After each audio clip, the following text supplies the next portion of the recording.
Aller vers le futur, c'est aller où? C'est aller de l'avant, c'est grandir, évoluer, s'épanouir. Seul le futur peut nous permettre d'évoluer. C'est donc tout naturellement que nous plaçons nos espoirs dans le futur. Bien sûr, l'avenir nous réserve à la fois de bonnes et de mauvaises choses.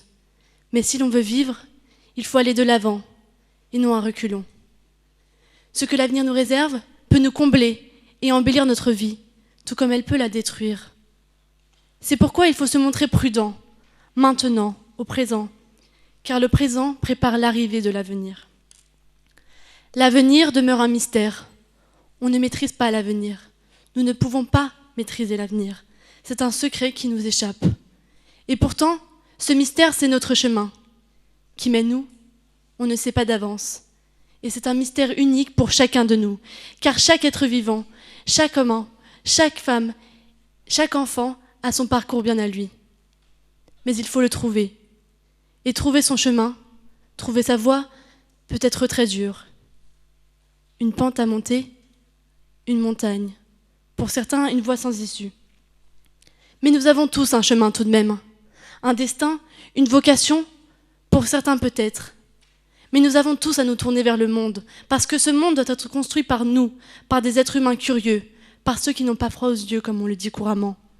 Par ceux qui osent, oui, mais par ceux qui osent avec un cœur chaud, un cœur qui aime ce monde et qui aime le changer, le transformer. La France a souvent connu des héros audacieux et intrépides. Napoléon ne disait-il pas « L'audace est le plus beau calcul du génie ». Mais il n'était pas le seul. Le poète et le penseur Paul Valéry nous donnait ce précieux conseil. Prenons garde d'entrer dans le futur à reculons. Lorsque l'on regarde les guerres et les migrants qui se déplacent, sans abri, sans argent, on se dit que la vie est pleine de risques et de périls.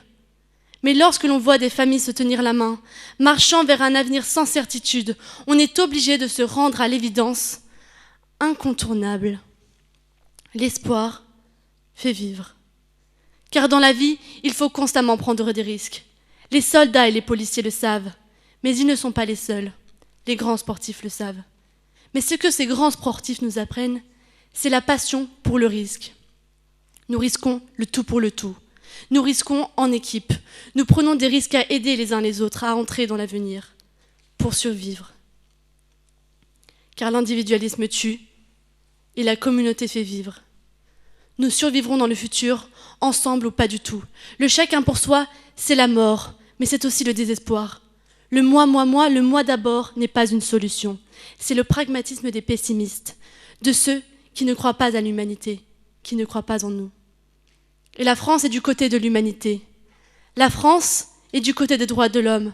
Mais c'est l'Europe qui a compris que les Français avaient raison de croire en l'Europe, de croire en l'homme et de croire en nous. Si nous croyons en notre avenir, nous sommes forts, redoutables et pleins d'avenir.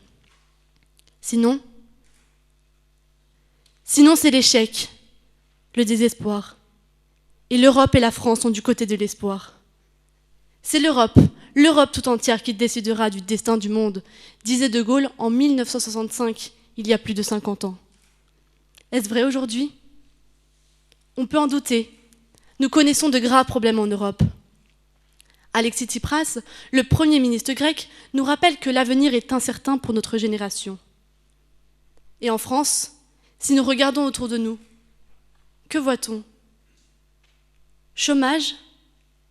Pessimisme et pauvreté? Oui, nous pouvons tous constater cette vérité dès que nous descendons de la gare Saint-Lazare, les SDF allongés par terre et les gens qui passent indifférents.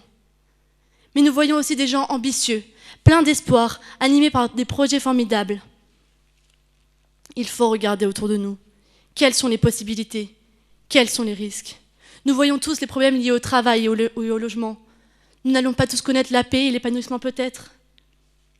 Lorsqu'il disait que l'homme moderne ne devait pas être esclave de la modernité, Paul Valéry voulait nous dire que nous ne pouvons pas nous permettre d'être naïfs. Les dangers, il faut les connaître. À notre époque, comme à toutes les époques, il faut être lucide, voir la réalité, anticiper les problèmes, écouter les problèmes des autres. Car leurs problèmes sont nos problèmes, si nous croyons que la société est notre société. Mais il faut aussi se méfier de ceux qui ne croient pas dans la société. Pourquoi ?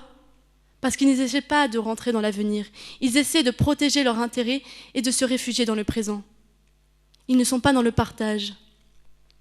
Comment alors peuvent-ils partager notre avenir ? Quand je pense au monde, je pense à la métamorphose de ce monde. Parce que le monde bouge, le monde tourne, et nous devons l'accepter. Nous devons accompagner ce monde en tournant avec lui. Les Anglais aiment dire « Go with the flow », suivons le mouvement du monde. C'est sans doute sage. Il serait folie de se retourner contre ce monde. Et pourtant, les terroristes le font. Ceux qui déclarent ou déclenchent la guerre, eux, ils ne tournent pas rond.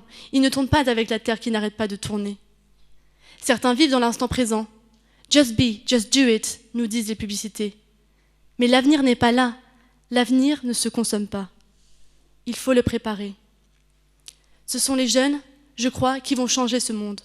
Sur la place de la République, ils se rassemblent justement pour cela. Certains ont peur du changement. L'expérience peut décourager. Et pourtant, il y a aussi des vieux sages. Les vieux sages qui connaissent les risques et qui savent que l'avenir appartient aux jeunes. Ils savent. Et je suis persuadée qu'ils n'ont pas tort, que le vrai danger, le plus grand péril, c'est de ne pas croire à l'avenir.